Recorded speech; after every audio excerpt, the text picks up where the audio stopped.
আজকে আমি আপনাদের সাথে পারফেক্ট মতিচুর লাড্ডুটা কিভাবে বানাতে হয় সেটাই শেয়ার করব।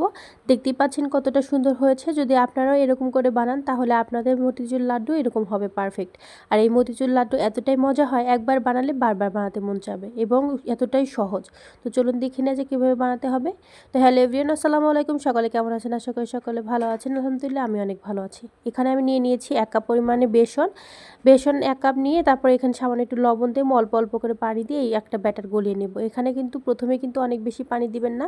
ব্যাটারটা যদি বেশি পাতলা হয়ে যায় তাহলে কিন্তু হবে না। অল্প অল্প করে পানি দিয়ে এই ব্যাটারটা বানিয়ে নিতে হবে। তো আমি প্রথমে অল্প একটু পানি দিয়ে দিয়েছি, তারপর আমি আরও একটু পানি দিয়ে দিয়েছি। আর অবশ্যই কিন্তু এটা বেসনটা আগে থেকে চেলে নেবেন। আমি কিন্তু আগে থেকে চেলে নিয়েছি যাতে করে ডাউলের যে দলাগুলো সেগুলো যেন না থাকে। তো অবশ্যই চেলে নেবেন। তো এরকম করে বেসনের ব্যাটারটা যখন এরকম করে ঘোলাবো তখন দেখা যাবে যে হাতে যখন লাগাবেন এরকম করে, যখন দেখবেন যে একদম পাতলা একটা স্তর হয়েছে, অনেক মোটা স্তর না, মনে করবেন যে বেসনের এই গোলাটা পারফেক্ট হয়েছে। তো এই মুহূর্তে আরও কিছুক্ষণ নাড়াচাড়া করে নেব যাতে করে বাবল ক্রিয়েট হয় এবং মতিচুর লাড্ডুগুলো তেলে দেওয়ার সাথে সাথে উপরের দিকে ভেসে আসে। তো যখন দেখবেন যে ব্যাটারটা একদম পারফেক্ট হয়েছে ওই মুহূর্তে আরও কিছুক্ষণ নাড়াচাড়া করে নিতে হবে। প্রায় 2 থেকে 3 মিনিট আমি নাড়াচাড়া করে নিয়েছি, যতক্ষণ পর্যন্ত একদম বাবল ক্রিয়েট হয়েছে ততক্ষণ পর্যন্ত। দেখতে পাচ্ছেন কতটা পারফেক্ট হয়েছে। তো এখন এটাকে একটা পলি ব্যাগের মধ্যে মানে ট্রান্সফার করে নেব। আপনারা কিন্তু চাইলে যে পাইপিং ব্যাগ আছে সেটা ব্যবহার করতে পারেন। তো এখানে আমি একটা পলি ব্যাগ ব্যবহার করেছি। আপনারা যে কোনো ধরনের পলি ব্যাগটা কিন্তু না থাকলে, পাইপিং ব্যাগ না থাকলে ব্যবহার করতে পারেন। আমি সামান্য একটু একদম অল্প কেটে নিয়েছি। কেটে নিয়ে আমি একটা গ্লাস নিয়ে নিয়েছি। গ্লাসের মধ্যে পলি ব্যাগটা সুন্দর করে ফিট করে নেব। ফিট করে নিয়ে আগে থেকে যে বেসনের যে গোলাটা করলাম সেটা দিয়ে দেব। আর বেসনের গোলাটা যখন দিবেন, দেওয়ার পরে যখন এরকম করে ভাঁজ করবেন, খেয়াল করবেন যে নিচে যেন একদম না পড়ে যায়। যদি দেখেন নিচে একদম বেশি পড়ে যাচ্ছে তার দেওয়ার সাথে সাথে, তাহলে মনে করবেন যে ফুটোটা বেশি বড় হয়ে গিয়েছে। আর বেশি ফুটো বড় হয়ে গেলে কিন্তু মতিচুর লাড্ডুগুলো দেখতে ভালো লাগবে না, বেশি বড় বড় হবে। তারপর যখন হাত দিয়ে এভাবে চাপ দিবেন, যখন দেখবেন যে একদম পানির মতো এরকম বের হয়ে আসতেছে, মনে করবেন যে পারফেক্ট হয়েছে। তো এখন এখানে আমি নিয়ে নিয়েছি তেল দিয়ে আমি দু একটা দিয়ে দিয়েছি দেখার জন্য যে কতটা তেল গরম হয়েছে। যখন দেখবেন যে দেওয়ার পরে সাথে সাথে উপরের দিকে বেসনের ভেসে উঠেছে, মনে করবেন যে তেলটাও পারফেক্ট গরম হয়েছে। এরপরে এক পাশ থেকে ঘুরিয়ে ঘুরিয়ে বেসনের এই মতিচুরগুলো দেওয়ার চেষ্টা করবেন। এক পাশে কিন্তু পুরোপুরি দিবেন না, তাহলে কিন্তু পুড়ে যাওয়ার সম্ভাবনা থাকবে বা লেগে যাওয়ার সম্ভাবনা থাকবে। তাই চেষ্টা করবেন যে এক পাশ থেকে ঘুরে, মানে ক্লক ওয়াইজে ঘুরে ঘুরে এই বেসনের এইগুলো দেওয়ার চেষ্টা করবেন। এতে করবে একটার সাথে একটা লেগে যাবে না এবং মতিগুলো একদম পারফেক্ট মতির মতোই হবে। আর এটা লাড্ডু বানানোর পরে দেখতে সুন্দর লাগবে। তো দেখতেই পাচ্ছেন যে আমি কিভাবে বানাচ্ছি। আমার দেওয়া হয়ে গিয়েছে। এখন নাড়াচাড়া করে দিয়ে এটাকে উঠিয়ে নিব। আমি অনেক বেশি কালার করব না, কারণ এটা যখন উঠিয়ে রাখবো হালকা ভিতরে তেল থেকে গেলে সেটা থেকে দেখা যাবে কালারটা আরও একটু বেশি চলে আসবে। এরকম সেম প্রসেসে আমি আরও কয়েকটা ব্যাচে ভেজে নেব।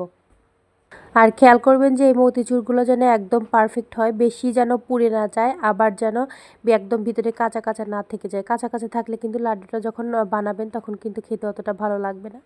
তো এইভাবে করে সবগুলো বানিয়ে নিতে হবে। আর আরেকটা কথা বলি, যারা আমার ভিডিও দেখেন কিন্তু কোনো প্রকার লাইক কমেন্ট করেন না। অনেকে আছেন যারা ভিডিও দেখেন কিন্তু কোনো প্রকার লাইক কমেন্ট করেন না, তারা অবশ্যই একটা লাইক এবং একটা কমেন্ট করে দিবেন। আর কেমন লাগলো ভিডিওটা সেটাও জানাবেন। আর আমার চ্যানেলটাকে সাবস্ক্রাইব করে দিবেন।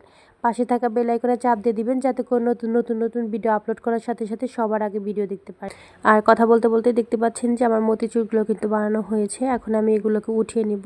আমি আপনাদেরকে দেখিয়ে দিচ্ছি যে কতটা পারফেক্ট হয়েছে। দেখতে পাচ্ছেন যে একদম দানাগুলো কিন্তু একদম ছোট ছোট হয়েছে, অনেক বড় হয়নি।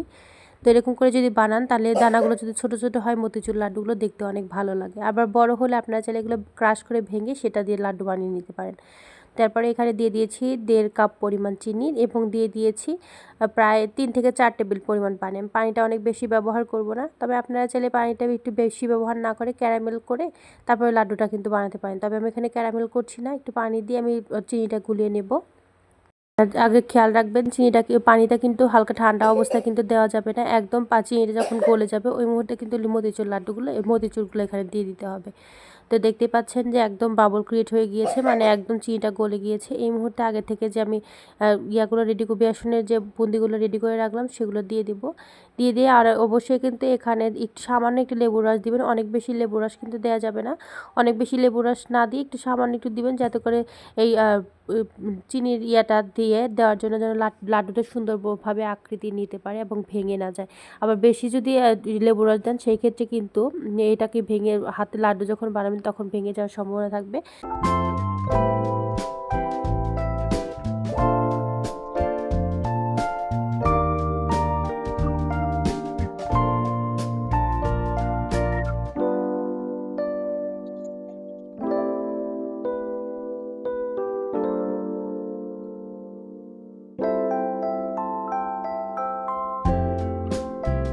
তো এভাবে এই মুহূর্তে দেখেন চিনি শিরাটা কিন্তু একদম শেষ হয়ে গিয়েছে আর একদম মতিচুরগুলোর সাথে একদমই মিশে গিয়েছে।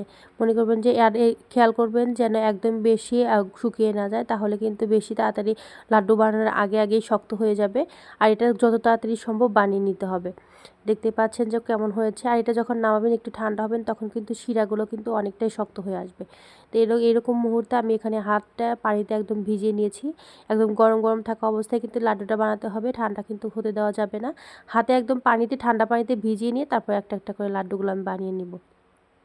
আর লাড্ডুটা বানানো অনেক বেশি সহজ, বাসায় অবশ্যই একবার এরকম করে ট্রাই করবেন। খুবই সহজ এবং খেতেও অনেক বেশি মজা। বাচ্চারা অনেক বেশি পছন্দ করবে। আর মেহমান আপ্যায়নের জন্য তো এরকম লাড্ডু হলে কোনো কথাই নেই। তো বাসায় একদিন অবশ্যই এরকম করে মতিচুর লাড্ডুটা বানাবেন এবং কমেন্ট করে জানাবেন যে কেমন হয়েছিল। আর কমেন্ট করে জানাবেন আমার ভিডিওটা আপনাদের কাছে কেমন লাগলো। আজকের মতো ভিডিও আর বেশি বড় করব না। সকালে ভালো থাকবেন, সুস্থ থাকবেন। দেখা হবে রান্নার আরও একটা ভিডিও নিয়ে। আসসালামু আলাইকুম।